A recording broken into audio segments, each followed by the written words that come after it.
on Prix.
Montoya is the man on the move.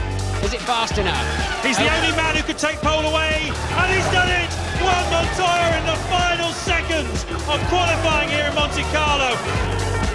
Just what the F1 doctor ordered. Montoya on pole after a compelling qualifying session. Now it's race day, and Monaco's wearing its Sunday best. Good afternoon to you from ITV's magnificent rooftop studio. Beautiful day for a classic sporting occasion. The temperature 23 degrees. Formula One really needed a boost after those Ferrari tactics in Austria. Qualifying did the job. Tony Jardine and Mark Blundell are with me now. Mark, for my money, that qualifying session, the best of the season so far by some distance. Outstanding. What a difference 2 weeks makes. No Ferrari on the front row. That's a pleasure for me at the moment, but I think tactics is going to play a major role in the outcome of the race today. Williams due a victory here, aren't they? Definitely so. 1983, Keke Rosberg, last time they won this race. Contrasting fortunes for David Coulthard and for Michael Schumacher, and for once there's no Ferrari on the front row, Tony. Yeah, but it's interesting, he's got a line for that as well. He said, I told you, things wouldn't stay the same. I told you things would change. But of course, David Coulthard was very quick. He said, our car suits the circuit, the Michelin tyres are working well. Pole sitter from last year, the winner of the race in 2000. At this point, he got an early provisional pole position. 10 major changes of provisional pole position. Then Michael Schumacher had electronics problems in the morning. He aborted one run because of problems. He saw smoke in the tunnel. They brought him a new car here on Saturday. On this particular run, he went into second place, but then he dropped to third, and he's on the second row for the race itself. So slightly lacklustre, but he said the car will be in good trim for the race. Yeah, Mark, you've driven around here many times. Traffic is always a major problem, and David Coulthard was involved with Rubens Barrichello, wasn't he? Jim, you mentioned Monaco to any of the drivers. The first word they say is traffic, and it's always a major problem around here. You see the situation there. Rubens is actually trailing a Jaguar at this point, trying to get a hot lap together. But the big confrontation off the track, Dave Ryan, McLaren team manager, Rubens having a little bit of a spit at each other. Rubens upset that DC was in his way. Rubens on a hot lap, DC on his warming up lap. It always pours out after the car, but there's nothing you can do about it now. Rubens saying they should have looked in his mirrors. That's easier said than done, isn't it? It's so tough to do that around this racetrack. It's so narrow, it's only one line, it's very difficult, and everybody has to contend with it. Yeah, what about your man, Juan Popular Montoya, pole in overtime? Fantastic. Great stuff, great lap, outstanding. He really did put this together for this lap. 4 tenths quicker than anybody else on the grid, and really pushing in now with something which I think is going to hold him in good stead. I'm looking forward to how he gets off the line. I think it's going to be a great first corner. That was right at the end of the session, in fact 2 minutes into overtime. Right at the start, a real moment of embarrassment for poor Alex Young on the Minardi, Tony. Yeah, I spoke to him about this last night. He said, I braked in exactly the same place as previously, but then it all locked up. I had the option of going down the escape road there to the left, and there's Mika Salo looking on and smiling a little bit. But he didn't. He tried to go round. Obviously, according to us, very important for him to get onto the grid here. And it was touch and go whether he would qualify. He waited, they put him in the spare, and well done Alex, he actually got it onto the grid, albeit at the back. I hate to remind you both of this, you've been talking about the start there, but to remember what happened to David Coulthard last year? Well, yeah, a lot of problems for DC last year, a lot of electronic gremlins with launch control, but McLaren have ironed out some of those problems, and I would hate to see the same thing repeated, but I don't think it will happen today. I think there's going to be something in store for us. He battled through well last year, didn't he, Tony, despite being pushed to the back of the grid? You've got to be in the first three, generally, to win here. Just talk us through the grid today, could you? Oh, Juan Pablo Montoya, his fifth pole position. He's happy about that. He now likes the track, surprisingly. Coulthard alongside him. Great chance of a win if his electronics get him off the line. Michael Schumacher subdued, but the car will be better in race trim. Ralph has never finished here, by the way. Barrichello held up by Coulthard. Kimi Räikkönen will need a damage limitation exercise to get through. Truly car perfect. Button alongside him made a mistake on the third run. And Salo on his 100th Grand Prix in a great debut in 10th place from McNish despite brushing the barriers. Fisichella 11th. Frentzen, he was quickest in the warm-up. Then Massa, he twitched around the circuit, and alongside him Villeneuve, expect a Jacques attack from him. Benoldi, he starred here last year in front of Coulthard. Sato 16th. Heidfeld in the Sauber in 17th place, no grip whatsoever, and Panis alongside him. Webber did a great job in a damaged car. Pedro de la Rosa 20th in the Jaguar. 21st, Eddie Irvine surviving two big crashes, and Alex Young relieved to be on the back of the grid in that Minardi. I think the time was there from the beginning. It's a matter of just getting everything together. My third run, it should have been like 3 times quicker than the previous run, and I got traffic, so that really screwed my lap. And in the last run, I just said, try to get a clear run and go for it. There's a lot you can do from the front row, isn't there? There is. It can be also quite tight because you're on the outer part of the track. But thankfully, I've done my 2 practice starts from there over the last couple of days, so that may help lay some rubber down. And if you don't get the jump at the start, you just have to be patient and see if the opportunities come to you. We didn't expect Monte Carlo to be actually against us. We thought that would be a good circuit for us. We thought Canada could be a problem, as we saw last year. But things seem to be different this year than last year. You're going to have to pass some people tomorrow. Well, we will try, make it exciting. Top 10 first time at Monaco, you've got to be very pleased with that. Yes, I am. Especially I tapped the barrier on my first run, which then put the toes out a little bit, so the car wasn't quite as balanced afterwards, but I was very pleased overall with the performance. And I think we've been quick straight out the box on Thursday and continued today. Excellent from Alan McNish. That more than a third of the season gone. Michael Schumacher has 5 wins plus 3rd place in Malaysia. Montoya scored in every race. Ralf Schumacher never finished here in Monaco. Barrichello's been second here 3 times. Coulthard won here memorably a couple of years ago, and Button just out of the points last time. Now, the way Ferrari carved up their share of the points at the Austrian Grand Prix instantly had the fans booing them on the podium. Quite unprecedented, that. Perhaps Ferrari, though, had a spot of history on their minds. That didn't work, Michael. You hit the wrong part of him, my friend. Ferrari have felt the pain of defeat too often. The pain of losing 3 years in a row to Jacques Villeneuve and then to Mika Häkkinen. Ferrari have been hurt, so now they'll do whatever it takes to win world championships, and specifically to deliver Michael Schumacher his 5th world title. This was the moment of truth. Lap 63 of the 2002 Austrian Grand Prix. The moment that proved beyond doubt exactly how this team operates. After the second pit stop, 10 laps to go, he said to look after the car. And then 4 laps to the end, something like this, he said to change positions. Team orders have always been a part of motorsport, so what Ferrari did was nothing new. But the sport's governing body, the FIA, is set to give them a dressing down over the embarrassing way the drivers handled the podium procedure. It earned the world's most successful driver a hard time from the Austrian crowd and a load of criticism from fellow Grand Prix winners, past and present. I felt, having watched your coverage afterwards, that he was being a little bit insincere when he was trying to make out, oh well, I'm uncomfortable with it and it's down to Mr. whatever he's called, Jean Todt and De Montezemolo, he knows his contract.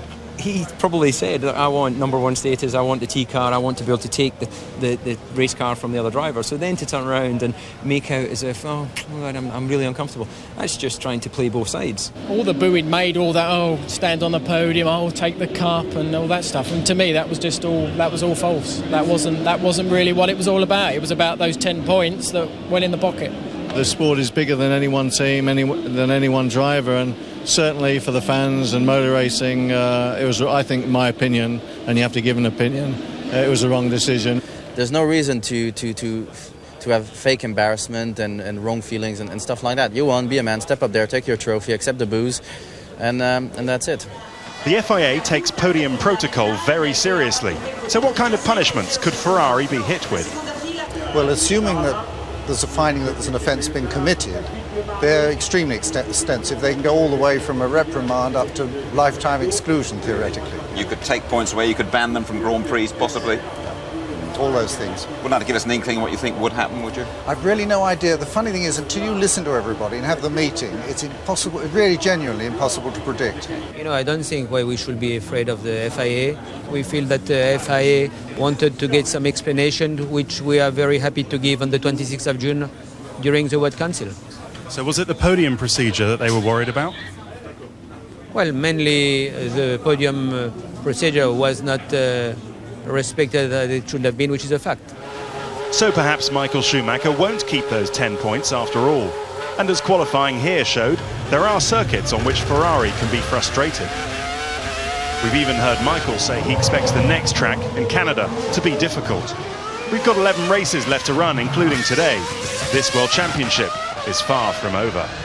OK then, Tony, not even the hint of an apology from Ferrari, but what do you think will happen at that council meeting in Paris? Well, I hope that they'll take their points away from Austria. I hope they'll get a big fine.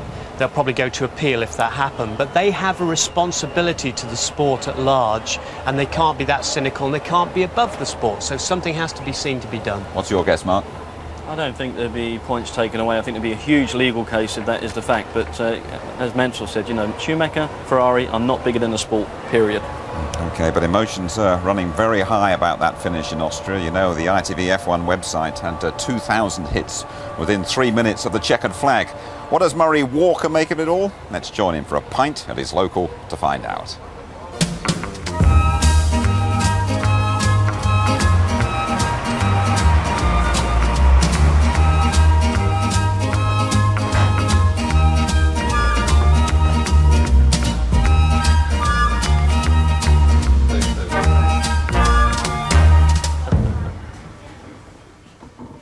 After two pretty uneventful races in Italy and Spain, people were saying how dull Formula One is this year.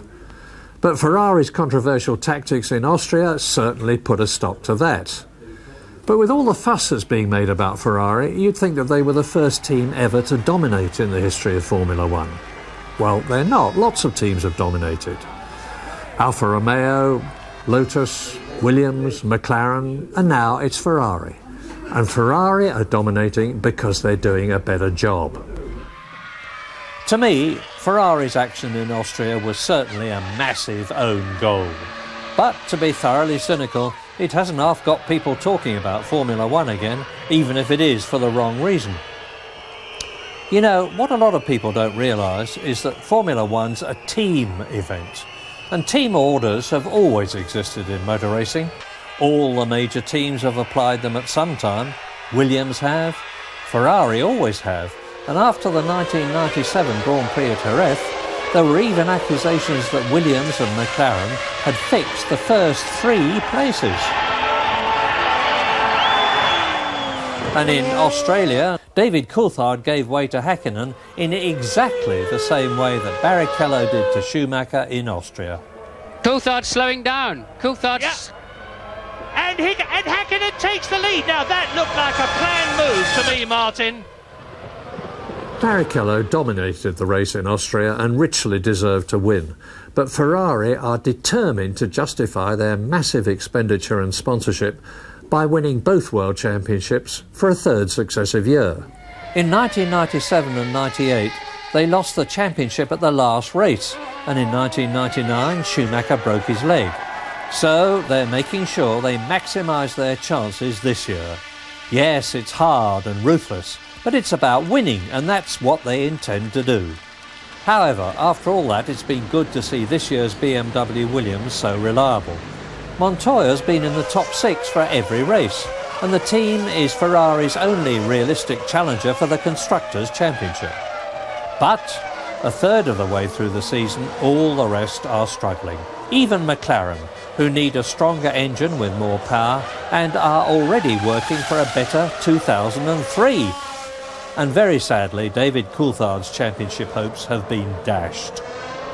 There is some good news, though. At last, Jordan have seen a flash of light through the gloom with Giancarlo Fisichella's 5th place in Austria. They were the first points of the year for the team and for Honda. Great for Formula One, too, was the fact that Jordan's Takuma Sato emerged unhurt from his colossal crash in Austria, which underlined just how strong the modern Grand Prix car is. Jenson Button continues to show great form too. With his 5th place at Imola, he's still in the championship top 6 and well ahead of his talented teammate Jarno Trulli. 2 other things have impressed me. The Sauber team's superb performance, 4th and 5th for Heidfeld and Massa in Spain, and the Arrows team's vastly improved performance. Heitz-Arrow Frentzen scored their first point for 16 races in Spain, and with far less money, they're doing a better job than Jaguar, who used the same engine. But like I always say, anything can happen in Formula One, and with 11 races still to go, there's still a lot of unpredictable action ahead of us. Can predict with some confidence. We're going to be talking to Takuma Sato and doing a spot of training as well with Jenson Button before the start of the race in 35 minutes' time. To Louise Goodman now. Louise has been mingling with some of the celebrities round the harbour in Monte Carlo.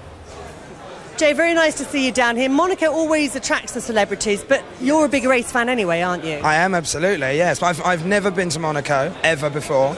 I've played here at the music awards and stuff, but I've never seen it. And it is the race of the season, really. I mean, it's just more exciting than any other thing. And I just want to hear the cars in the enclosed environment of the... I mean, I know what my 360 Spider's like when I go through a tunnel, so I can't imagine what these guys are hearing, so... Great, nice to see you down here. What do you reckon? It's a bit posh, isn't it? A bit like Whitechapel. No, it's beautiful. Absolutely stunning. First time I've been here, so glad to come in. What brings you down here? You just thought you'd come along and have a look-see? I came for the ball last night, which was outstanding. What I remember of it, anyway. James Brown and all that. I had some friends down who invited me down, so we came down, had a drink, came for the race, and I'm going home this afternoon, so... Welcome, Andrew and Caroline, half of the Calls family. You having a nice time down here? Yeah, it's fantastic. Yeah, we got here I'm here since Friday, so it's been an amazing experience. It's been fantastic. So we just watched the qualifying yesterday, so it was incredible. No guesses as to who you're going to be cheering for this afternoon? Well, we're cheering for Jordan. We're always cheering for Jordan, of course. Do you actually follow the sport, or...? No, I don't at all. I watch it. Well, my boyfriend's, my fiancé now is really into Formula One, so I do end up watching it now, and I've gotten into it. I really have, so it's great. It's great. Of course, they always cheer for Jordan. Now, over the past couple of months, we've been telling you about the possibility of a manufacturers' championship. Now, a group of British teams have formed their own alliance. Here's Martin Brundle now talking to 3 team bosses. To Tom Walkinshaw, to Dave Richards and to Eddie Jordan. A company called GPT surfaced this week in the press, which I think all 3 of you were involved in. What's that all about? Anything we need to know about? No. Anything we can know about? Very simple. We didn't tell you because then we might have to kill you and we don't want to do that. GPT, honestly, this is something that's quite fun because it seems to have just emerged at this moment, whereas actually it's been a group of us having a cup of coffee or chatting about various things where we all are to see me, is there a common interest? It's been going on for a year and a half, and to be reasonably prudent, we've appointed somebody to actually coordinate and to get our feelings onto one piece of paper. I think the reality is, you've talked about sort of unsettling the sport in crisis situations. that's been stimulated by all the goings on in the background. Car manufacturers deciding to do their own thing and sort of talking about going off on their own. That's not healthy for our sport at all. But with just 5 British teams in it, it seemed like another dividing line to me, rather than a unison. Quite the contrary. Quite the contrary. Absolutely. Yeah, so you know, the five non-factory owned teams in Britain just got together so that they shared information and kept each other informed as to what was going on, because if you're trying to do it individually, the manufacturers are working as a group, and I think the teams want to be known that, you know, we're in Formula One. We would like a solution that kept us in Formula One. The solution of last resort would be a breakaway series, and we want everyone to be sensible here. And the sooner everyone starts being sensible and finding a solution, then the healthier Formula One will get for everyone. I have to believe that we're all actually heading in the same direction. I think the manufacturers would prefer to make Formula One work rather than go off on their own. I know Bernie is passionate about making Formula One work, even despite the current problems of Kirsch in Germany. And we as teams, obviously, it's our interest to see it work. And hopefully all interested parties will end up going the same direction, and quite shortly. Well, they mentioned SLEC in that conversation. SLEC, by the way, the trust that owns the rights to Formula One. Now, Monte Carlo is home for around about 50% of the F1 drivers. The tax concessions, of course, the main attraction. But it's convenient, it's warm, and those mountains, well, they're ideal for training. Beverly Turner reporting.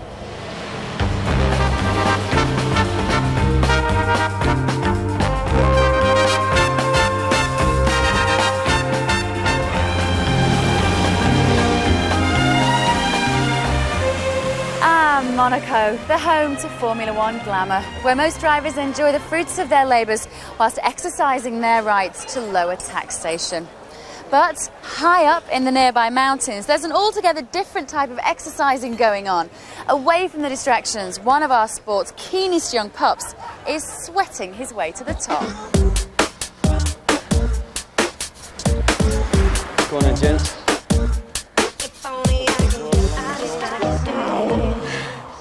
Oh yes, you may think Jenson Button spends his time lying on a yacht, but you'd be wrong.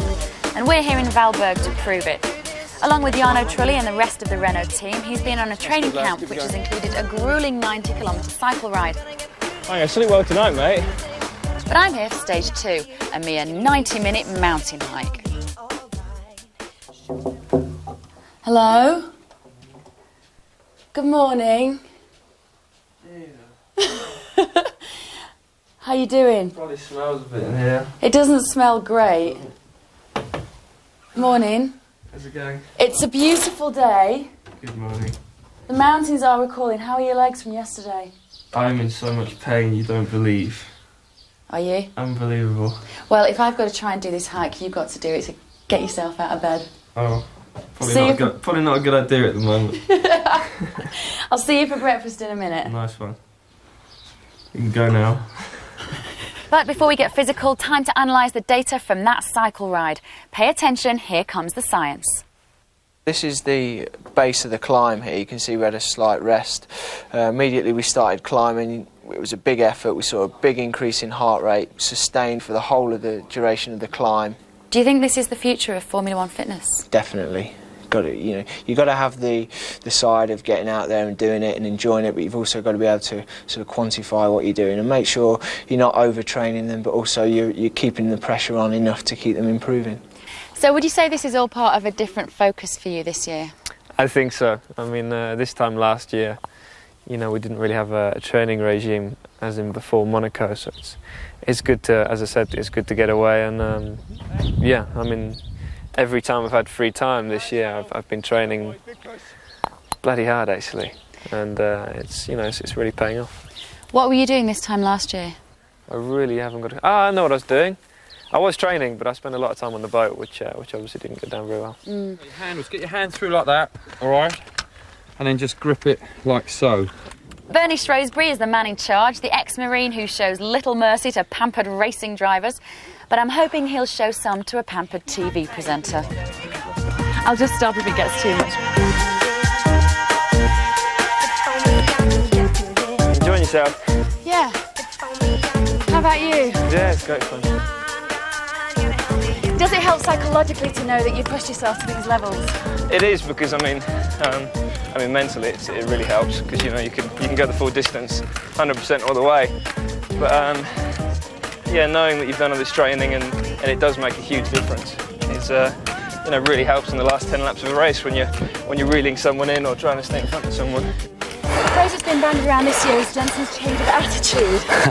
Would you take some credit for that? Yeah, I'm part of a big team, really, and we sort of bring on his performance mentally, physically, and yeah, he has changed. And I think we're just about to see the tip of the iceberg of the great button, basically. Well done, Billy. Oh my God. How nice is this? Hey? Did you enjoy that? Yeah, I did. Did you? And it was great. Really enjoyed training. Not. Look at the view. It's fantastic, isn't it? And we're offering you the chance to win a drive with the new Superfit Mega Jensen button. 2 drives available July the 13th and 14th at the Goodwood Festival of Speed. We'll throw in accommodation as well. Yeah, you could be with Jensen in that Renault Clio V6. Hold on tight if you win it. We want you to tell us which team Jensen made his Formula One debut. Is it A, McLaren, B, Benetton, or C, Williams? A, McLaren, B, Benetton, or C, Williams. The number to dial 09065 899 199, 09065 899 199. And those lines close at midnight on June the 5th. More details on the ITV F1 website. Well, here we are then in Monte Carlo, a popular venue for award ceremonies. The front runners in the F1 Championship have both been recognised recently. Michael Schumacher's prize could raise a few eyebrows. You might think it's a bit ironic that Ferrari's #1 driver should get an award for Best Sportsman. But that's just what Michael Schumacher did here at the Grimaldi Forum just 2 days after that controversial shuffle in Spielberg. Celebrity Scotsman and the great and good of Formula One turned out for the Laureus Sports Awards. They're voted for by a panel of sporting legends, including Sir Bobby Charlton, and they honoured Juan Pablo Montoya with the Best Newcomer Award. That was presented on the night by double world champion Emerson Fittipaldi. I really want to thank everybody here. Just my second year in Formula One this year. It's been, you know, really up and down and everything, but you know, be here, get these trophies, amazing. It really shows that, you know, the job I'm doing is right, and just gonna try to keep doing the same. Thanks.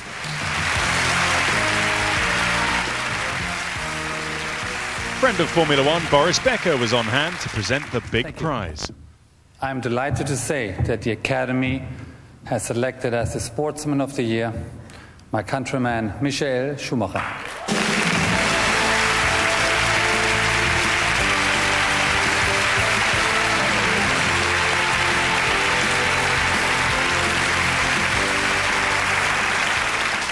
I don't think words can really explain in detail what's going on to receive such an award.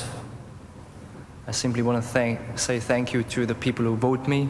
It means a lot to me, and I'm finding a beautiful place to put this. Thank you very much. Thank you.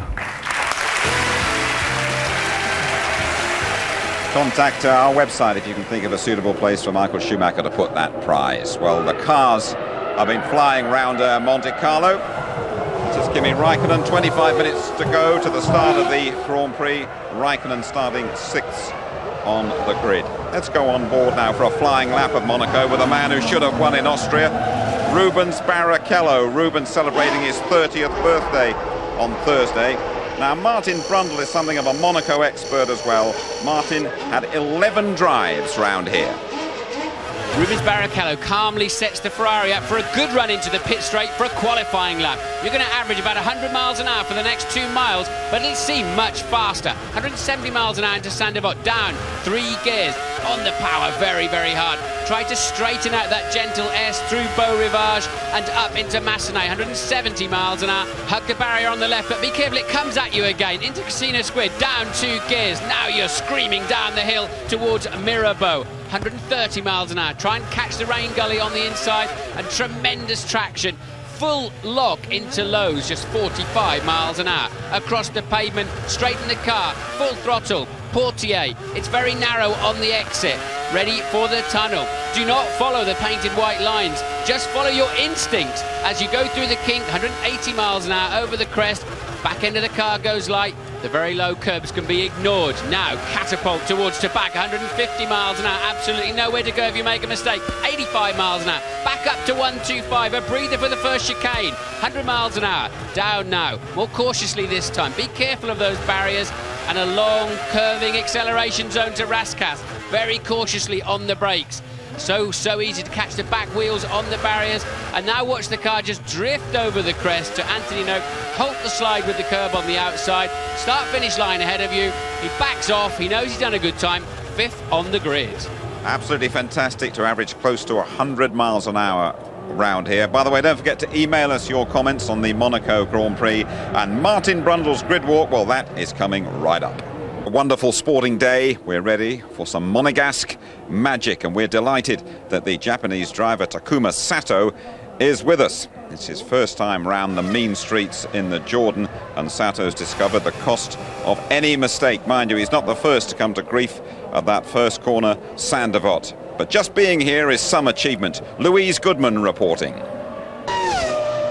Takuma Sato has had more than his fair share of accidents since he joined the Jordan team at the start of the year. The 25-year-old reigning British Formula 3 champion has had a few problems acclimatising to Formula 1. But his dramatic exit from the Austrian Grand Prix was definitely not of his own making. Takuma was the innocent victim in a high-speed shunt with Nick Heidfeld. I think it was a braking problem. I don't think that anything broke on the car. But I just hit the brakes and the car spun. Once I spun around, I couldn't do anything. I didn't know if I was going to hit somebody or not. I hoped that I would just go straight in the gravel trap, but then unfortunately I hit Takuma. What happened is into the turn to side by side with Montoya. And Montoya was inside, I was leading outside slightly. And as soon as you just exit the corner, on the throttle, big smash coming. After the accident, I was panicked a little bit because I have no idea, but I saw the monocoque is completely smashed and a punching hole, big hole. And my leg is squashed and then trapped completely. That's why I couldn't get out, because my legs is completely squashed. It was really a huge bang, and then when I stopped I felt my leg, and the first thing was a bit of a relief because I knew I was not really badly injured. And then the next thing was that I was worried about Takuma, because I, like everybody else, didn't know what happened to him because he was stuck in the car. It was so bit lot of pain, but obviously I could feel all the parts, foot and toes and arms, everything is fixed. So I just I thought thanks God I was okay. And Lex-Q team and did a great job, and obviously nowadays in Formula 1 safety is the point improved a lot. So that's why I'm alive here, and I'm very pleased to be back here. Sato was airlifted to hospital in Graz for a thorough medical check-up, but released the following day with a clean bill of health. Just 1 week later, he was back behind the wheel, driving Graham Hill's old Lotus. It was great fun. A bit of shame because it was wet, and the 60s, 70s car did a lot of oil on the circuit, and I had like a 30 years old Dunlop, the dry tyre. It's so much slippier, but it was a good experience before the Grand Prix. No matter what he's driving, those barriers seem to have a bit of a magnetic attraction for Sato. He starts 16th this afternoon. Let's join Ted Kravitz now and find out what he thinks is going to happen at the sharp end of the grid. Let's all imagine, shall we, that you, me and the dog, we're all David Coulthard. We're all sitting on the front row of the grid at Monaco with the best chance of winning a race so far this year. We've looked at the videos of past races here and seen that everyone tends to funnel into the middle at the start. But we also remember how Michael Schumacher got the jump on poleman Mika Hakkinen in '99. So let's try and do that to Montoya if we possibly can. As far as the strategy goes, we'll do a one-stopper. Because our Michelins are durable, we'll go long to lap 57 or 58, keep the car out of the barriers and be there when it matters, at the end. So all of us David Coulthards out there, that's our race planned. Now all we have to do is put on the lucky underpants and go and win it. So there we are, just over 15 minutes to go to the start of the Monaco Grand Prix. Pull up a chair and make yourself comfortable. Could be points here, who knows, for Jenson Button, who's gone pretty well in qualifying. Let's get his thoughts on the upcoming race. Jensen, we've just seen you get hot and sweaty with Beverly Turner. Tell me what that was like. Great, fantastic. A bit tiring, but yeah, it was good. We had a good few days up in the hills. I think Beverly realised how hard we do train, and the actual day that you had filming was probably the easiest day we had. But no, it was really good, and I think it was good to get away from everything of Monaco and just go and relax away for the weekend. Back to the serious stuff. What can you do this afternoon? I think the main thing is I think it's going to be a queue of cars, really. So really hanging in there, saving the tyres, saving as much fuel as possible, and see what happens, because I mean it's impossible to overtake here. We just got to see what happens to the cars in front, and hopefully we can finish and get some points. Have a good race. Finish and get some points. The order of the day. This is Giancarlo Fisichella starting 11th in the Jordan. There's always precious little elbow room down there on the grid. It's cramped, it's busy, it's competitive. That's why we got this fella down there. Thank you very much. Hello, everybody. Well, I know from everything I've read and heard, you were very disappointed. You were very disappointed. Let me just change microphones. I'm a little way away. Are we working now? Okay, I'm sorry. We had some problems there. I was saying everything I've read and heard and the many letters I've had, I know that you're all very disappointed with what happened in Austria 2 weeks ago, and I'm very sorry for that. I really am. I hope we can make it up to you today with a great race, and it certainly is in prospect, providing they don't run into each other. And Ted was talking to you about it. Mark 3 coming up here now. Ted was talking to you about it, how they funnel into the middle. I just want to show you why. Look at the curve down to the first corner. It's a short distance, and I just hope we don't have any dramas, because we're really, really in for a great race this afternoon, if that be the case. Then Ferrari quick in the warm-up this morning. How good are the Bridgestones? It seemed as if Michelin had an advantage. This grid walk always terrifies me, because I cannot see anybody. There's so many people on the grid, it's virtually impossible. Montoya on pole then. No point trying to talk to him. He doesn't like talking on the grid. Coulthard, second place. Nice front row start from him.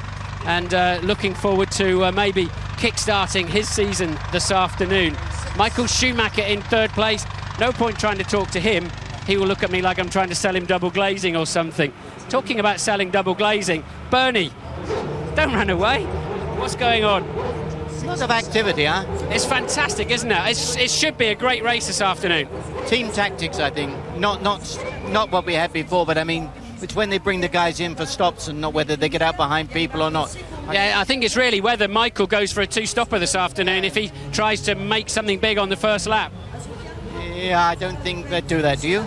They might get tucked up behind some traffic if they do later on, but it's worth a try. Otherwise, you're happy, yeah? Who can I talk to? I can't see the wood for the trees around here. Yeah, I'll catch you later on. Ah, here he is. You should know by now, there's only one person who wins the race, and that's Bernie. It's a true story. But how are you doing, Nigel? Doing very well, thank you. Very exciting race today, Bernie, isn't it? Fantastic grid, unbelievable qualifying, probably the best race of the year coming up. I tend to agree with you. What are you doing down here? I'm just swanning around as editor-in-chief of Formula One magazine, which I'm having a really exciting time doing, and I'm going to be watching on the circuit, hence the bib. I can go anywhere on the circuit and watch these guys do a great job. So you're another sad Formula One driver turning into a journalist like me, yeah? I'm a very happy Formula One driver. It'd be good if you two could do a lot better than someone at the back of the grid as well. Yeah, that's actually probably true. I do. This is the one track where I'm really jealous of all the drivers. I don't know about you. Do you miss it, Nigel? Well, do you know, it's the first time I said to Bernie this morning, I've been back in 10 years, first time this weekend, and last time here in 92, great race with Ayrton. I actually still want to be in the car. Yeah, me too. I better go and talk to some other people, otherwise, you know. I wonder if Coulthard's back on the grid. Yes, he is. Need to have a quick word with DC, because he looks like he could be in for a stonking afternoon. Sorry, Phil. Okay, I know you've got to talk to David. Have you got 1 minute? Just 1 second. Yeah. DC, a nice clear track ahead of you. First time on the front row this year. What's in your mind? What can happen? Well, track seems a bit grippier than it was this morning in the warm-up, which is no big surprise. So we had a lot of understeer this morning. It's a bit more neutral. So just obviously thinking what the balance is going to do in the race, and obviously hope to make a good start. Okay, so are you looking at beating that guy into the first corner realistically, or just making sure Michael doesn't get past you? What's the philosophy? Oh no, you start with your sights aimed high. I want to lead into the first corner. obviously that will depend on how our start strategy works. I think in Austria we appeared to gain quite a bit of time relative to the VMs. So if that plays true today, the only difficulty here is the barrier moves in as you get closer to the first corner. Now, we were just saying with Nigel Mansell and Bernie Ecclestone, this could be the best race of the year so far. Could be an absolute classic, providing everybody gets away cleanly. Am I boring you? No, not at all. I just wanted to give Simone a kiss before she goes. Yes, it could be the best race of the season. You're thinking about kissing Simone. Good luck. Thanks, David. Oh, well, that's what it's all about down here on the grid. Kissing the pretty girls and getting ready for a good start. Back to you, Jim. Well done down there. David Coulthard, super confident. Not sure who that double glazing salesman was, by the way, and a little commercial from Nigel Mansell. You'd expect that. We're all set then for the 60th Monaco Grand Prix. Just 9 finished in 2000. He has never finished here. Ralf Schumacher 10 last year. Montoya didn't last long. No Ferraris on the front row for the first time all season. We reckon Formula One owes us one. And the wheels are about to spin here in Monte Carlo.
A bit funny. Could you cancel my meetings and get me a car home? Yes, at once, sir. I only assume the ref didn't see that, but you have to say he's got to stab his authority. What's yours? Cheers. Cheers. Here's to you. Thanks a lot. You can't beat a bag of best.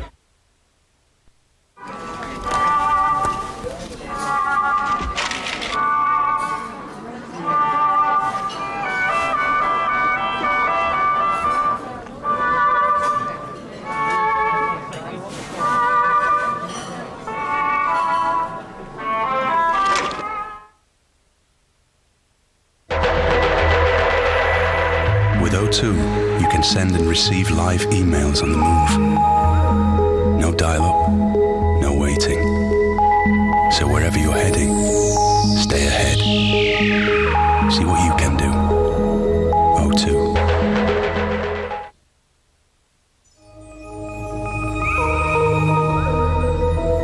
O2 flat rate. One rate, any call, any network, anytime. To find out more, visit us at o2.co.uk. See what you can do. O2. 5,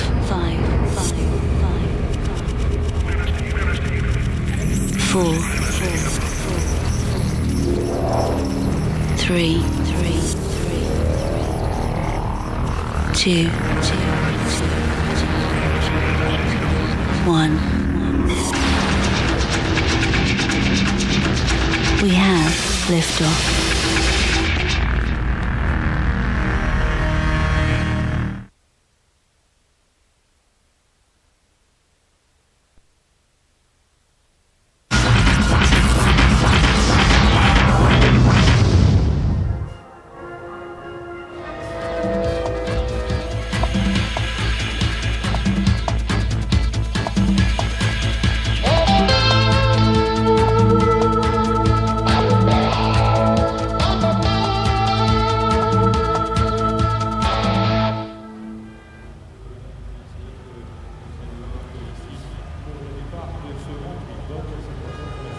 It's charismatic, romantic, unique, totally out of place in the modern world of Formula One, and we love it. Don't take your eyes off the Monaco Grand Prix with our microphone juggler Martin Brundle and James Allen.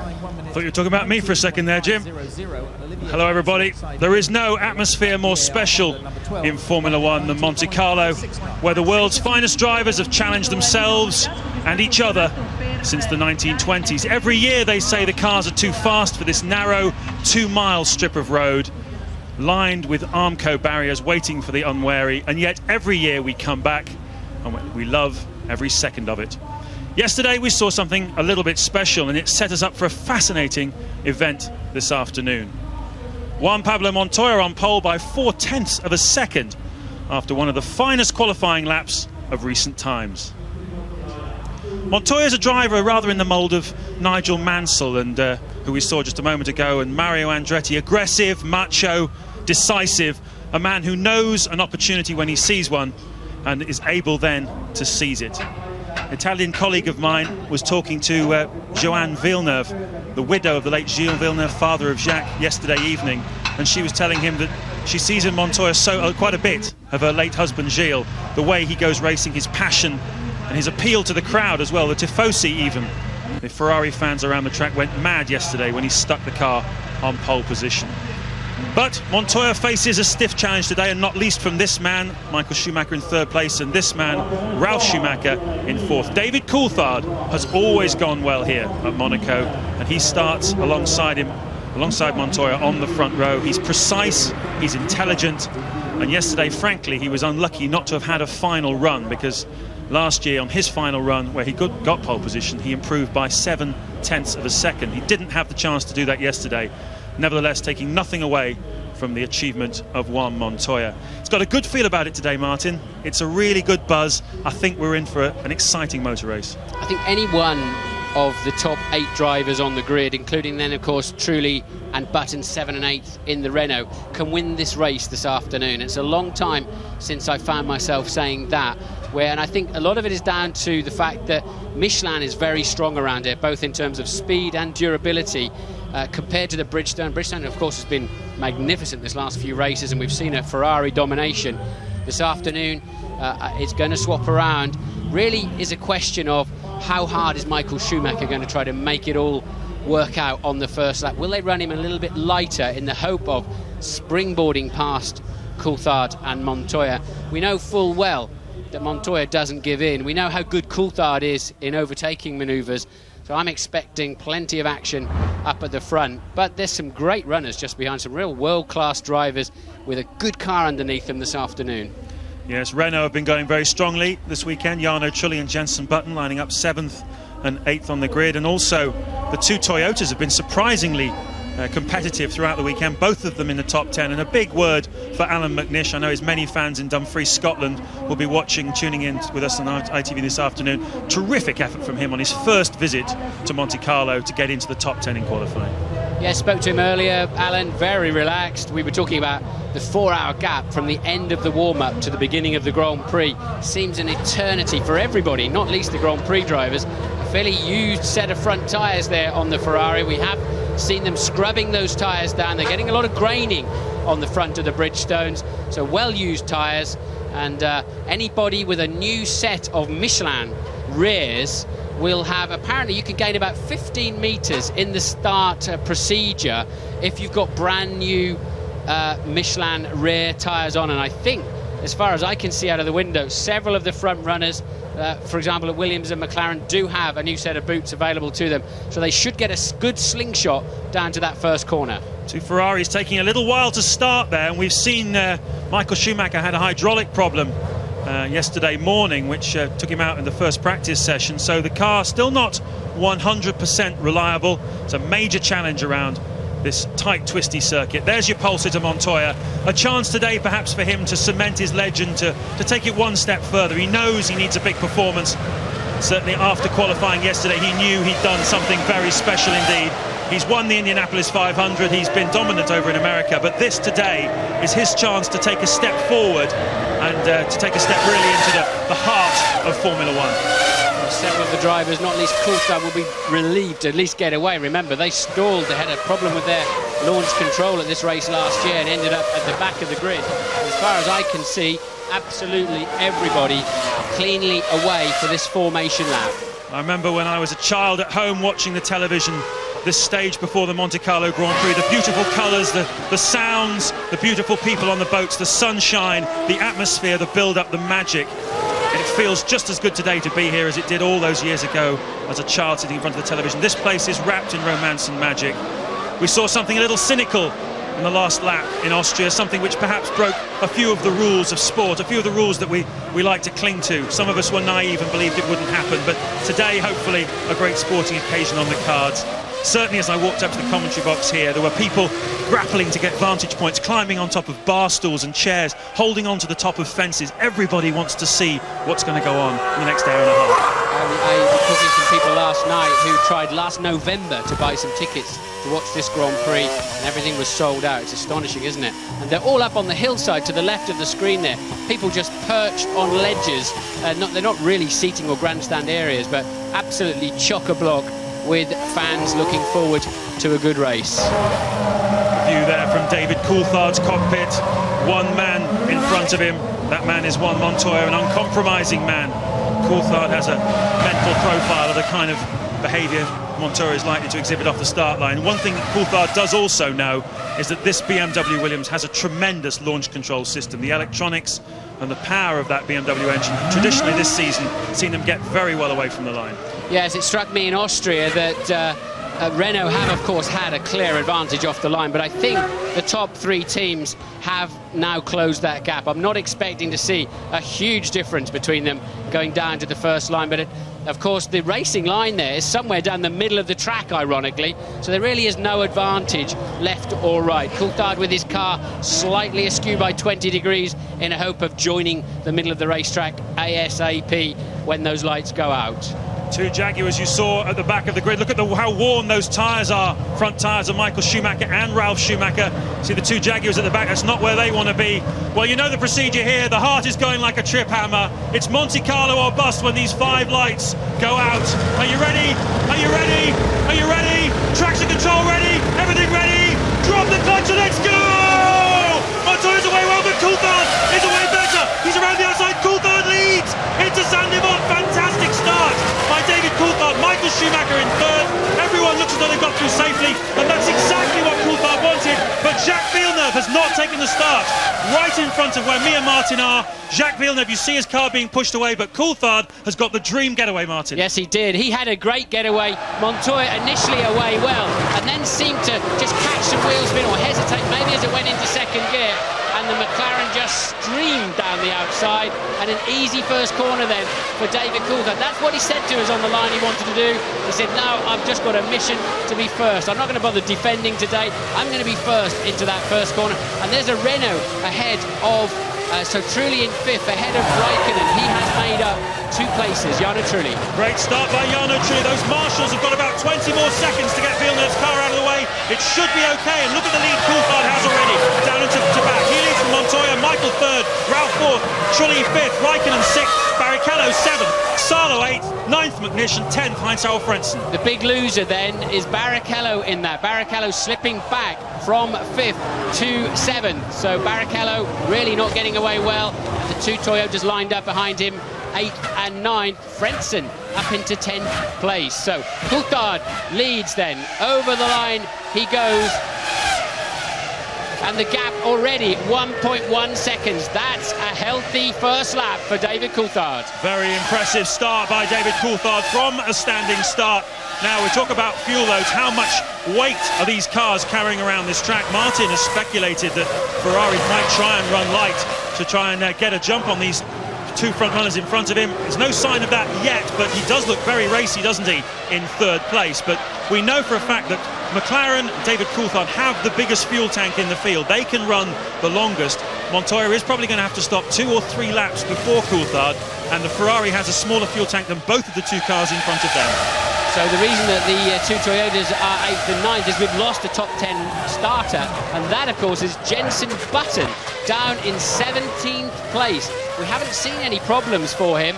We don't think he's gone off as such, but quite clearly, maybe down an escape road somewhere, a half spin, and Button then with a disaster all the way down in 17th. Well, the weekend's sort of gone backwards for the Renault team, hasn't it? They were fastest, as you can see. Jacques Villeneuve has finally got going, and he now chases the rest of the field. Yeah, the Renault team were fastest on Thursday, Jarno Trulli, again in free practice on Saturday morning, but then through qualifying and now warm-up in the race, they seem to have been going backwards as everybody else increased their pace. Lap 2 then, Coulthard leading, 1.1 seconds from Montoya. Michael Schumacher still third, Ralph is fourth, Trulli fifth, 6th Raikkonen, 7th Barrichello, 8th Salo, Alan McNish going wonderfully well in 9th place. Big cheer from him in Dumfries, and 10th is Heinz-Harald Frentzen. Fisichella is in 11th place ahead of his teammate Sato. Massa 13th, 14th Benoldi. Nick Heidfeld not going very well by his standards, down in 15th place. Eddie Irvine is 20th. Now this is exactly what we thought. Look, 1, 2, 3, 4, 5, 6, 7 cars line astern, and the Toyota's hanging on well too. There really isn't a big performance difference between any of these front 9 cars this afternoon, and we are settling in then, I think, for a classic Grand Prix, because they're just beginning to edge back at David Coulthard. The gap down now to a second. There's a replay. Coulthard really with a big comfort zone into turn 1. Michael Schumacher locking his brakes. Barrichello then obviously just slow away at that point. And where is Jenson Button? We have, there he is, right at the back. So clearly Button just didn't get away from the line. And Coulthard nicely away, look, begins to move over and thinks, no, I don't need to cover him, I just need to pass him. And a lovely, clear run, and look at the view ahead. What a wonderful feeling, nobody in front of you. There we go. Let's see if we can see a problem for Jenson Button. Yeah, Button just didn't get away properly. Yes, it looked like Coulthard anticipated the start better than Montoya, who just got the momentum going before Montoya was able to get his car going.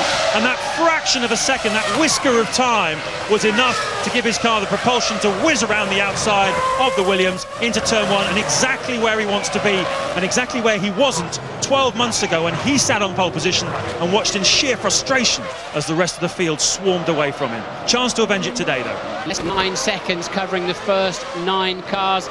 Raikkonen just falling back a little bit from Jarno Trulli, so Kimi Raikkonen really having a difficult problem David Coulthard's got, but whatever it is, it's slowing him up at certain parts of the racetrack. Yeah, it's the slow corners. He really cannot get the car through the slow corners. It's just a lack of basic and fundamental mechanical grip. He's okay through the faster stuff, through the tunnel, but now look, they just hound him in this slower stuff. What do you reckon? They look quite new to me, those tyres on Coulthard's car. You can see the grooves more clearly than on the cars following. Perhaps he's opted to run new tyres at the start. I don't know. I thought they all had new tyres on, but for whatever reason, at the moment, the McLarens are not fast on the racetrack. That goes for both of them. For some reason, at this stage of the Grand Prix, they've not got the grip they expected, and Coulthard really struggling, but it's so easy to catch somebody here, so difficult to pass. Well, maybe that was the story. Maybe that's what he did off the start-finish line to get that first lap that he needed ahead of Montoya. Maybe that was the gamble, and this is the payback. Can he survive this period while his tyres are not enjoying the race?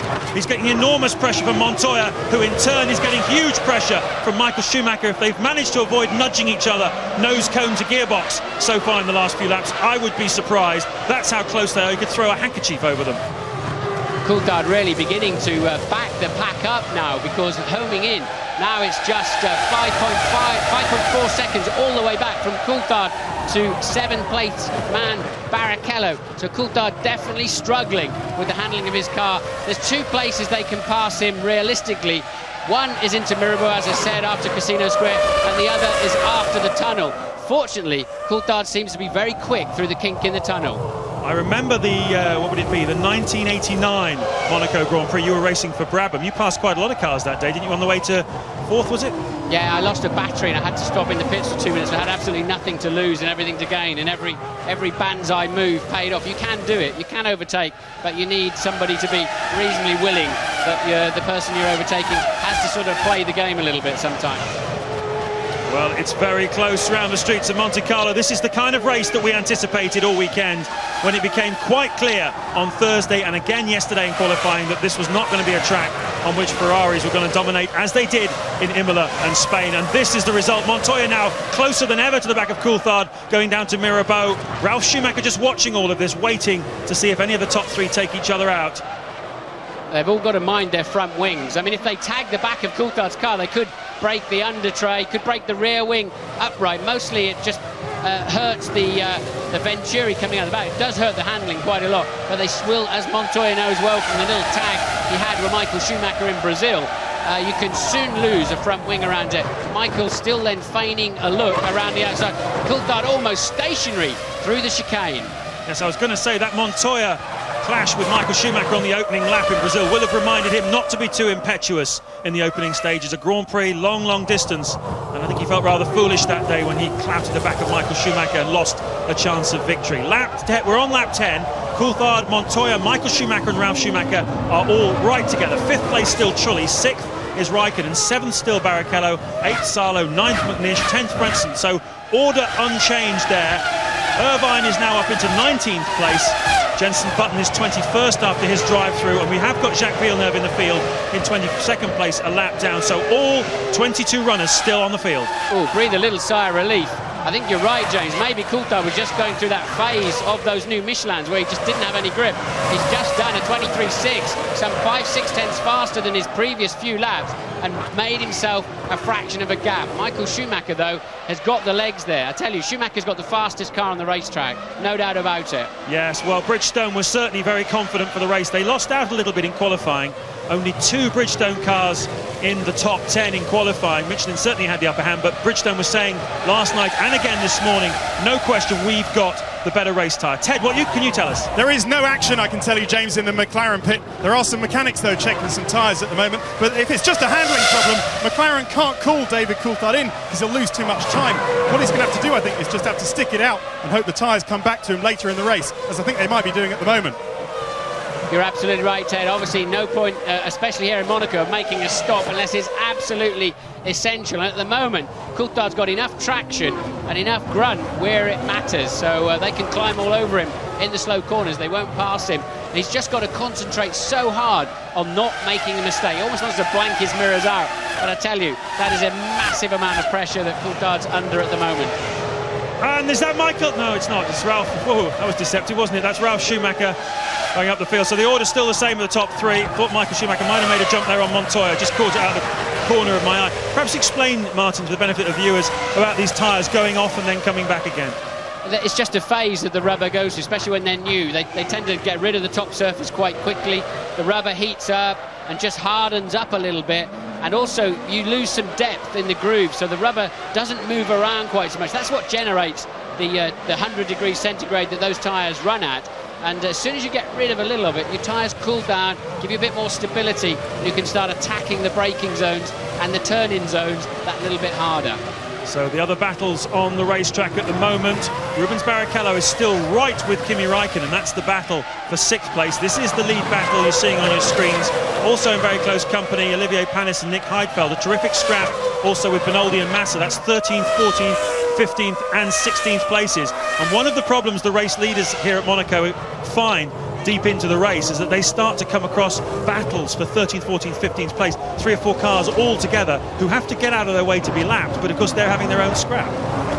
Absolutely. 10 cars within 10 seconds of each other. This is going to be one of the hardest Grand Prix ever here at Monaco if it stays at this pace, James. It is 34 degrees out there on the track, 22 air temperature, but the heat just stays within the barriers, and it's just one corner after another, no time to relax, absolutely relentless pace, and really does take it out of you, especially as it's really nip and tuck, isn't it? It's very close indeed. Enormous psychological pressure, physical pressure. They don't have to change gear anymore manually. That's all done automatically or with paddles on the back of the steering wheel. Nevertheless, a tremendous strain through all the corners. Interestingly, talking about the gear changes, I noticed that quite a few of the drivers, although they're using the automatic gearbox for the upshifts, they're actually manually doing the downshifts. I've certainly seen Barrichello do that. I've seen David do it, Coulthard, and also Jarno Trulli this weekend. It's because it's so slippery here, James. You don't want the computer deciding on a time basis when it's going to dump you down 2 or 3 gears. You need to call it when it's ready, because so often the back is just sliding and floating around, and punching down 2 or 3 gears finishes you off and sends you into the wall backwards. It's something you want to be totally in charge of. This is 8th, 9th. Mika Salo, finished driver, and his teammate Alan McNish going extremely strongly in the top 10, as they have really most of the weekend. It's been a fantastic performance. McNish particularly impressive. He came here without having been around this track before, although he's just recently moved here from Scotland. And on Thursday he was second fastest in the pre-practice, which was very impressive for a debutant around this track. Without any question, McNish has shown this weekend. Toyota do tend to run a lower fuel load than anybody else on the first day of practice, but nonetheless impressive. Coulthard now has eked that gap out to over a second for the first time for several laps. And the pace has increased dramatically. Just 3 laps ago, Coulthard was lapping in the 1:25 bracket. Now his pace has gone down to 1:21.8. That's why things are opening out a little bit, but the top 4 are going with him. He's leading on lap 14, 1.1 seconds ahead of Montoya. Michael Schumacher still third. Ralf Schumacher just set the fastest lap of the race in 4th place. Trulli's 5th. Raikkonen still battling with Barrichello for that 6th place.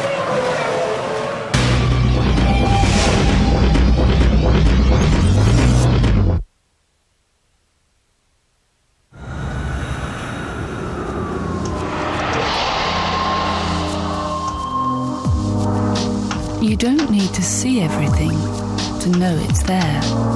No keys, no gear stick, no handbrake.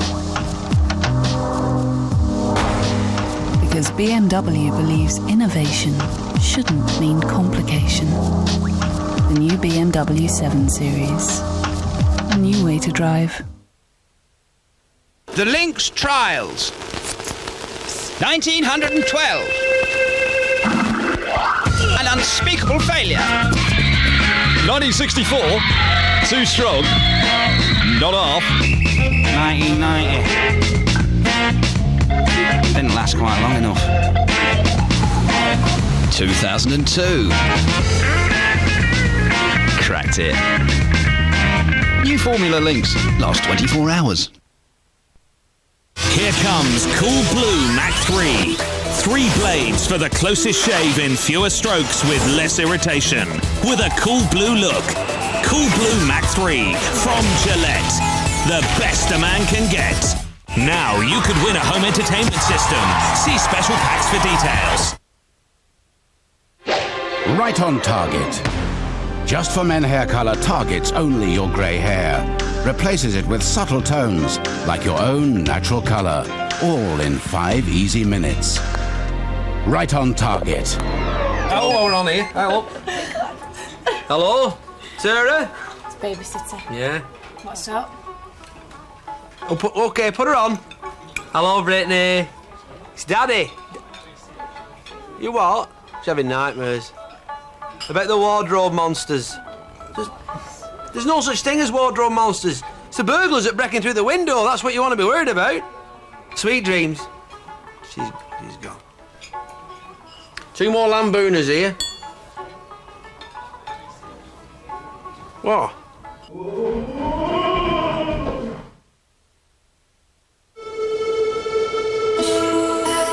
10,000, 100,000, 1,000,000. It doesn't matter how many corners your tyres take this year. What really matters is that your tyres grip the road corner after corner every time. That's why at Michelin we're committed to producing performance that lasts. Michelin. High performance, time and again. Come on, get a move on, we're late. All right.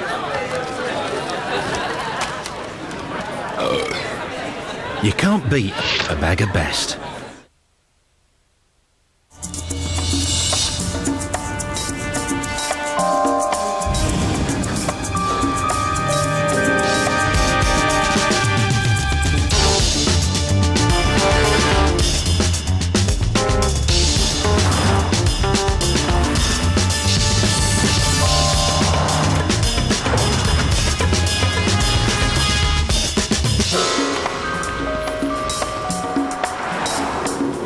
I think we lost them.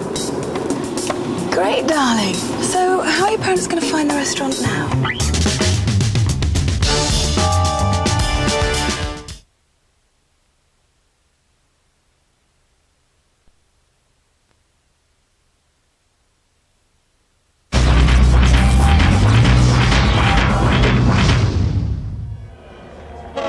welcome back to Monte Carlo. That is your race winner, David Coulthard from Twineholme in Scotland. Has won the Monte Carlo Grand Prix for the second time ahead of Michael Schumacher, who doesn't look too unhappy about it as he chats with his brother Ralph. But meanwhile, one of the great moments in any Grand Prix driver's career. Princess Caroline gives him a handshake. His Serene Highness Prince Rainier gives him the trophy, as he has to drivers for years and years and years. Well done, DC. Terrific win. Probably one of the most, if not the most important day in David Coulthard's career, I think. Because a lot of speculation, he was under pressure from Raikkonen. Where would he end up? What happens if Hakkinen comes back? I know it's all false because I've got a copy of the contract, but nonetheless, lots of speculation which David needed to nail, and what better way to do it with a dominant victory here in Monte Carlo. So a champion's drive in many respects, but obviously the championship, it'll take a pretty good turn forward on this one, but he's so far behind anyway, isn't he?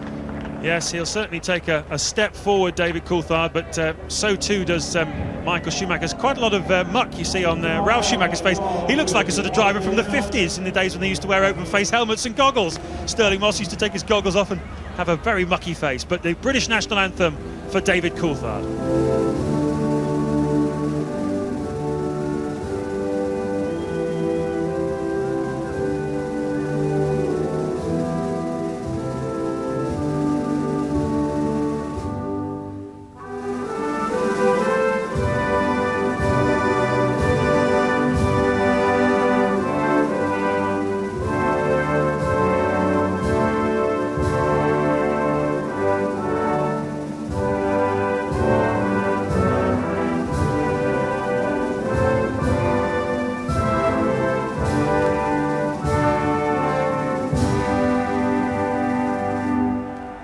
Just holding back a tear, and who wouldn't? Every young boy's dream to stand there where all the legends have stood. Senna, Prost, Jackie Stewart. Look at that. He looks well harrowed, doesn't he? Hard afternoon's work there for Ralf Schumacher. Favouring his left leg over his right.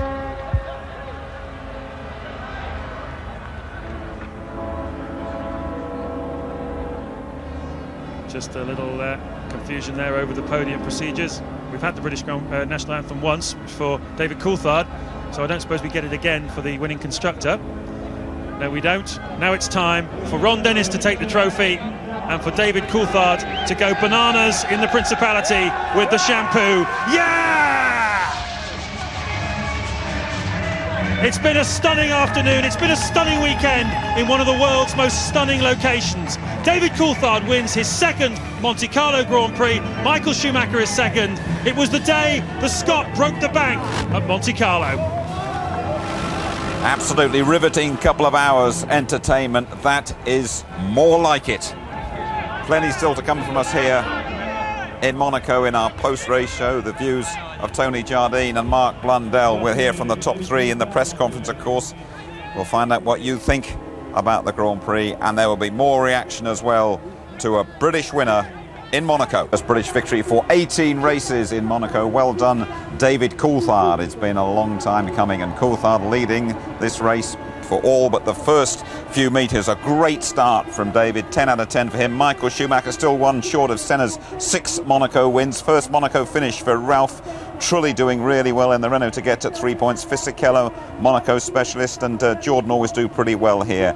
And Heinz Harold Frentzen, who was 35 last week, making his point for Arrows. We needed that one to restore our faith in this game a bit. We did, but what a great race. And David Coulthard there put in an outstanding performance. It's one thing to win a race, but it's really something else for a driver when you start, lead the whole race, and see the checker flag first. That will be extra special to him. Let's just have a look at the starter, Tony, shall we? And it was so crucial for him to get to Sandoval first, David Coulthard. Doesn't appear to be anything wrong with the traction electronics or that Mercedes engine. Incredible the way he powered past the BMW-powered Williams there. And it was such a clean start from everybody as well. They got through so safely. But Coulthard, as you will see, there's poor Jacques Villeneuve at the back having to be pushed off. He got going again and retired later in the race. But when you look from the in-car here and you see David Coulthard. Look at him, just looking across there at Juan Pablo Montoya and getting closer. I think actually Juan Pablo Montoya got a little bit of wheel spin there as he selected second gear and pulled across there, but DC reacted very, very well. We see it again here. DC's already making his way to the middle of the track. Montoya tries to block him off, but he gets into that first corner, and that's the most important thing. Guess what goes wrong? Because Rubens dropped back there, and Sato did really well. And we don't know what happened to Button either from 8th place. He dropped away in the start somehow. Perhaps he was due that one after what happened to him before that formation lap last year. Oh, definitely, but I think this is now a turning point maybe for McLaren. If they can come off of this result, Michelin also will go into the next race with a lot more confidence. Absolutely. We were all a bit worried, Tony, when we saw that smoke coming out of the back of the McLaren. Thankfully, it was nothing too serious. Well, yeah, I don't know. It's quite amazing, this, but I mean, Coulthard soaked up the pressure and something soaked up all that oil. Mark and I were chatting about this. Obviously, the engineers with the two-way telemetry will have been monitoring the engine all through that. Mark has a bit of a theory on that. There is a case sometimes that they overfill the engine before a race, and sometimes it just burns off the excess oil, but obviously no problems. Do you think he'd have been aware of what was going on? Martin wasn't too sure. I don't think he would have been aware of it. As Martin said in the commentary, you don't really look in your mirrors on the exit of corners. The guys in the pit and from the TV screens would have seen it, but no problem at all. Sure. Your man Montoya took a pretty relaxed view of things, didn't he? He said, well, it's better than last year at least, when he went out very early. Well, that's what's great about the character. I mean, you see here, he's got engine problems. He doesn't finish the race. He put in a very strong performance. Undoubtedly would have ended up on the podium, I feel, but, you know, what a nice character he is. Brushes it off. Absolute breath of fresh air in this game, isn't he, And I suppose Ralf Schumacher was a bit more pragmatic after that when he saw that his teammate's engine had gone. Yeah, I mean, it's like the smell of oil. It's kind of like the smell of blood in the hunt when someone's smelling the guy in front almost near retirement. But, you know, from inside there, must have been very worried indeed. And Ralf Schumacher has been nowhere. He's never been higher than 5th until this year when he got 4th place. To get a podium for him is tremendous. I think this is his 5th attempt, and he's actually up on the podium in his first finish. Was it just a dozen finished this time round? A bit better than last year. Rubens Barrichello and Kimi Räikkönen had a bit of a moment coming out of the tunnel, didn't they? Yeah, Rubens here really made an error of judgment. I think he was trying to get underneath Räikkönen. He was obviously frustrated, loses the patience, what you need for this race to get to the end, and paid the price. You know, fortunately for him, he did actually get back into the race. They replaced the nose. He finished off in a 7th position, but really down to him that I think it's unlucky for Räikkönen. OK, we can go straight to the press conference. David, your 12th Grand Prix win, but it's been just over a year since your last one. How do you feel? It's unbelievable. I feel fantastic because, well, naturally we've had a difficult start to the season. It was looking pretty difficult for us to win a Grand Prix, and our hopes were pinned on coming to Monaco that we could have a good performance. Obviously that's been the case, and the traction control that obviously caused me some problems last year worked fantastically this year, and then it was just a question of keeping it off the barriers. Now, there seemed to be around lap 30 some smoke coming from the back of your car for several laps. Were you aware of that, and did the team spot it and tell you to do something to your engine to stop it continuing like that, or indeed blowing up? Yeah, no, I did. I felt that for a few laps as if things were tightening up a little bit. So obviously at that point, when I could see some smoke when I was coming out of Casino, and I thought this doesn't look good. But I rated to the team. They said all the systems were working normally, so I just ignored it, and thankfully it didn't cause a problem. Well, congratulations, David. Michael, you spent an awful lot of the race looking very closely at the back of Juan Pablo Montoya's car. Do you think, had you managed to get past him, you'd have left him behind you? I think I did. I mean, we did a pit stop and they did a pit stop. I'm not sure whether he did already his pit stop or not, but I think we were by far fast enough to stay in front after the pit stop. It was a matter of David, obviously, as he put up a decent gap between Montoya and himself, which, well, if the traffic we had within the first couple of laps after our pit stop, we wouldn't have had this. It would have been very tight. But anyway, I mean, they did a great job, and they really deserved this win today. But when you closed up in the last 20 laps, you were right on the tail of David's car. Did you ever think there might be a moment when you could make a move, or were you also aware, with Montoya retired, that if you finished in second, you'd have a 33-point advantage? I knew both, and I kept on pushing, because in Monaco, nothing is for certain, and you have really to go until the last lap, last corner, and that's what I did. I was trying to get my opportunity, but he drove a fine race and didn't give me any chance. Michael, thank you. Ralph, Juan Pablo was running ahead of you, in fact, towards the second third of the race, and then he suddenly slowed and pulled to one side on the start-finish straight. Do you know what his problem was? And did the team then tell you to watch out for the same on your car? Well, it was definitely not a team order, so that was not the case. No, I think he had a problem, technical problem on the back side of his car. I don't know exactly what it was, but he knew that he couldn't go as quick, so he let me by. At least he finished this time round before the start. You might have seen David Coulthard's girlfriend Simone giving him a quick cuddle. Let's see what she made of her man's win. Simone, fantastic. You must be so pleased for David. Very happy because we live here in Monaco and David enjoys the track. It was very special, this one. And he's going to be in a really good mood tonight, I suppose. Yes, we're all, the whole team is very good mood. Good mood and a big party tonight. Well, I was just going to say, he'd be very busy. His hotel's just round the corner. He's short of staff. He had to cook 300 breakfast extras this morning. He's got 400 dinners to cook tonight and the bar to run as well for the whole of the McLaren team. They'll be there. Yeah, I feel sure that there'll be one man at that party, the McLaren boss, Ron Dennis. This McLaren's 13th win round Monte Carlo. They are the most successful constructor. Ron Dennis, fantastic result. Well done. Great. Very pleased for the team. Still going to be tough for the rest of the year, but it's so nice to win here. It's a race we've won more than anybody, and it's great to increase that lead. We saw a bit of smoke coming out of David's car. What was the issue there? Just had a little bit of problem with the oil transfer tank. It was a little bit transferring too much oil, so it was puffing a bit, but we switched it off with telemetry, no problem. And does this prove that you can never discount McLaren? Well, I think results always speak for themselves. OK, we've had an email. It came from Mark Chambers of London, and he wondered, fellas, that with such great excitement around the street circuit here, why aren't there more street circuits on the F1 calendar? Tony, you first. Well, I'd just start by saying, obviously, safety is a major issue, and the second issue is for a well-established race like this, because of the inconvenience of having to put up all the barriers and the grandstands and everything, it's not something that you can do on a regular basis. Do it in the States a lot, where Mark races, or raced before, and that's a lot easier. And I think your safety. Just quickly from you, Mark. I think actually the problem is as well that there's so many races that they want in the calendar, and yes, it would be great to get some more street courses on. There's some exciting racing, but there's more than enough places. We had plenty of excitement here today. OK, of course you can link up with Mike Gascoigne on the ITV F1 website. A live chat with Mike, technical director of Renault, Wednesday lunchtime. And more reaction in our highlight show from Monte Carlo tonight, just before midnight. Next date, Montreal, Canada. Follow qualifying 11:40 p.m. on the Saturday night.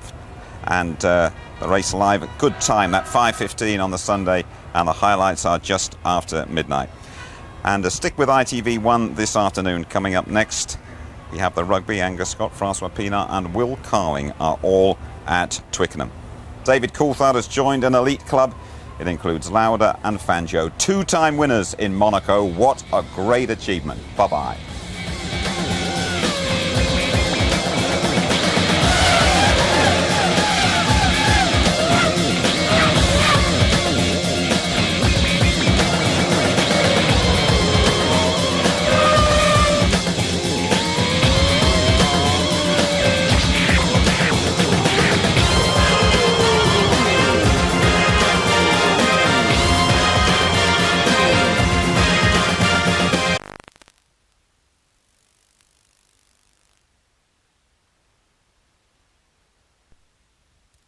For Ralph, just in front of two lapped cars. So Schumacher then back into second place. He was third, but Montoya's out of the Grand Prix. And he's very much back in contention as well. He's just set the fastest first sector time of the race. His last lap of 1:19.215 was 1.6 seconds faster than David Coulthard's. Now remember, Schumacher has got fuel on board. Coulthard is towards the end of his fuel load. In fact, there he is coming in for his stop. 28.9 seconds was the margin he had over Michael Schumacher, who was putting the hammer down. This is a quick reaction by the McLaren team to try and get him back out in front.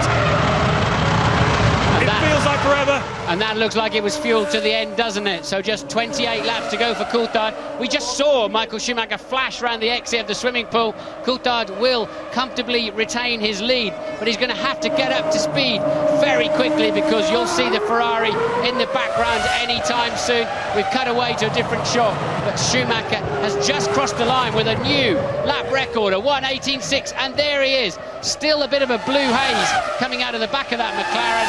I think Coulthard is now going to be under massive pressure from the 4-times world champion and current championship leader Michael Schumacher.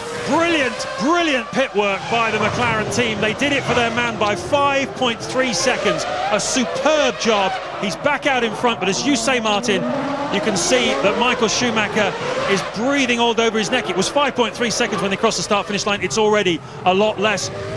Coulthard is on a lightly scrubbed set of tyres, we're hearing, so hopefully he won't have any of the problems he had in the opening sector of the race where his tyre performance was all over the place. These are two different tyre companies racing here.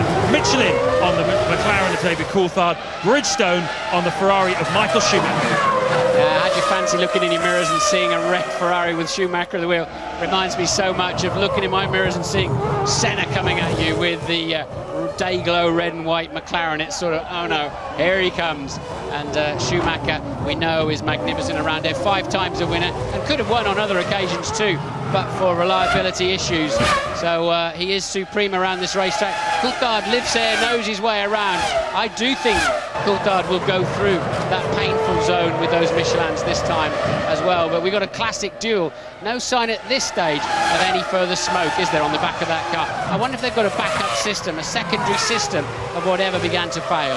Well, obviously they've been able to either change something. This year, of course, new rules, they can change things on the car from the pits, or possibly they've been able to send messages to David Coulthard to get him to change things on the car. Whatever it is, that leak seems to have sorted itself out, but Coulthard quite slow on that last lap, a 1:24.256. He's obviously just bedding in those tyres, and he's certainly not scared of Michael Schumacher in second place. Fisichella there, that he was pitting from 5th, and there's a tangle between, that looks like Button and Panis. That's going to take some sorting out, and Button was obviously making a move, and Panis didn't know, wasn't having any of it. That's a fairly ambitious one there from Jensen. It was a long way up the inside though, wasn't he? So Panis really should have seen that one coming, and Jensen will feel, I think, slightly aggrieved. Panis will be saying, crazy move. Button will be saying, I had the corner, I had the line. 60-40, that's Panis's fault. Will they have to deploy a safety car, I wonder? Because it's certainly a major blockage on the outside of Sandibot. Let's have a look as David Coulthard goes through. Wave yellow flags, not slowing down much, is he? Ooh! Oh. Well, Button's car up in the air on a crane. Panis's car still against the barriers. That was a little bit fast. That used to terrify me, driving underneath cars on cranes, you know, just hanging there on a piece of nylon rope when you're doing 100 miles an hour and you're going underneath a 500-kilo car, and it's a lot of blind faith you're putting in somebody. We've got a car park going on down there at Sandibot. And presumably somewhere in the undergrowth or the bushes, a free and frank exchange of views between Jensen Button and Olivier Panis, because Panis will be saying to Button, you know what, you just cost me a finish. I was on there for the first finish of 2002. Olivier Panis, race 7, yet to see the checkered flag this season. Incredible, isn't it?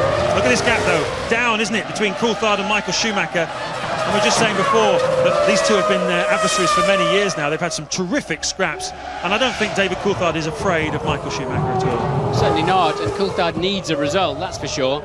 Michael will be thinking of championship. David will be thinking of, I need to win this race. So there's that mentality. What's interesting is they're lapping at the same speed.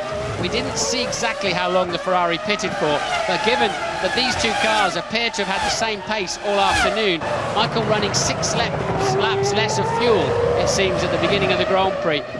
It's not surprising that they're now reasonably equally balanced, and suggests to me they will both go to the end of the Grand Prix without stopping again. Yeah, I think there's no doubt about that. It would be a very weird strategy and a wrong strategy, I think, for Ferrari if they had fueled Michael Schumacher any other way. This is now lap 55. We've got another 22 laps after this one, and it would be a real shame for Michael Schumacher to have to pit again. He'd have to drop down to, heaven knows, possibly 4th or even 5th place. So unlikely that that will happen. We're pretty sure both of these two cars are fueled to the finish, and all of the front runners have made their pit stops now. This is lap 55. Coulthard leading by 1.1 seconds from Michael Schumacher's second. Third, 18.3 seconds behind them, is Ralf Schumacher in the sole remaining BMW Williams. We've lost Juan Montoya to an engine blow-up. Jarno Trulli is getting something out of the weekend for the Renault team after all their promise. He's made his pit stop and Renault have done a good job for him. He's in fourth place, 22 seconds behind Ralf Schumacher. Fisichella was a bit of a victim of that pit stop sequence. He's dropped down into fifth place. Frentzen sixth. Salo still going well in seventh place despite that unnecessary pit stop. And Louise is with Juan Pablo Montoya. Juan Pablo, a glorious qualifying session, but a disappointing race. Yeah, but you know, it's better than last year. A bit disappointed the first DNF for me this year. In a way, I'm glad it wasn't my fault. Did you have some fun racing? I mean, there were some very close laps there. It was pretty good fun. We got to the traffic. I think the worst one was Pedro. I lost like 3 seconds behind Pedro, and that's when we lost the touch with David. Bad luck. So Montoya then, as ever, moderately calm about it. Doesn't seem to come back to the pits bitter and twisted at all, does he? But he certainly did a good job here this weekend. Coulthard now just 1 second ahead of Michael Schumacher. Ralf, curiously, is 20 seconds behind them, really dropping off the pace at this stage of the Grand Prix. Trulli, Fisichella and Frentzen, 4th, 5th and 6th, quite spread out now. The biggest scrap on the racetrack is 7th place man Salo, is just half second ahead of the recovering, 3-stopping Barrichello. Well, Ralf Schumacher holding on in third place, but he's never finished now in 5 attempts at Monaco, so I think he's thinking more about making it to the checkered flag than anything else, and the podium as well in the meeting with Prince Rainier for the trophy. Lap 56 though, Coulthard and Michael Schumacher right together at the front. Ralf is third, Trulli fourth, 5th Fisichella, 6th Frentzen, 7th Salo, 8th still Barrichello, 9th Mark Webber into the top 10 for the European Minardi team. Terrific effort for him. He's got ahead of Nick Heidfeld, and still quite a bit more racing still to come here at Monte Carlo.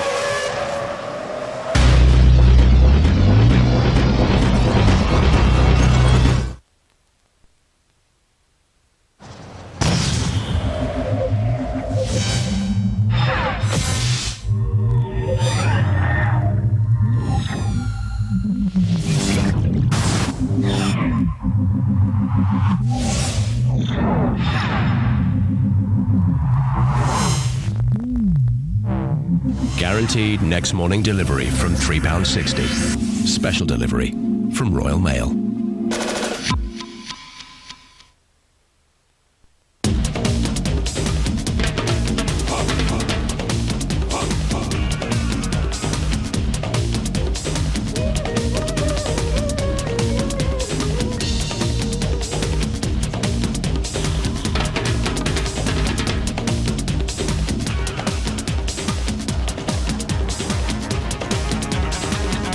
The new Seat Ibiza. Feel the passion. Our customers have been much pleased with this effect. Happy customers report a greater luster and no scalp irritation. At Holiday Inn, you can check out while you have breakfast. Reports whatsoever. So you needn't miss breakfast to check out. Once again, if you... Holiday Inn, you're ready for business. Aye, you know what I mean? So good. Right, oh, we're on here. Hello. Hello? Sarah? It's babysitter. Yeah. What's up? Oh, okay, put her on. Hello, Brittany. It's Daddy. You what? She's having nightmares. About the wardrobe monsters. There's no such thing as wardrobe monsters. It's the burglars that breaking through the window. That's what you want to be worried about. Sweet dreams. She's gone. 2 more Lambooners here. What?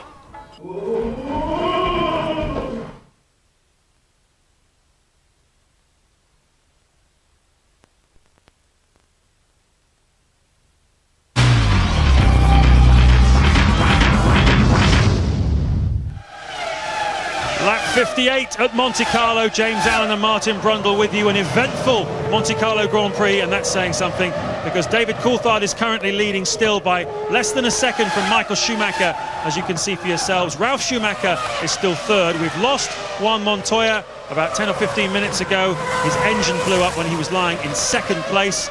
We've also lost Kimi Räikkönen, who was rammed up the back by Rubens Barrichello into the chicane. Barrichello is still running though, and he's in 8th place. Top 10 rundown for you. Coulthard ahead of Michael Schumacher, Ralf Schumacher, Trulli, Fisichella, Frentzen, Salo, Barrichello. And then it's Mark Webber in the European Minardi going superbly well on a track he knows well and won on last year in Formula 3000. And Nick Heidfeld 10th. Eddie Irvine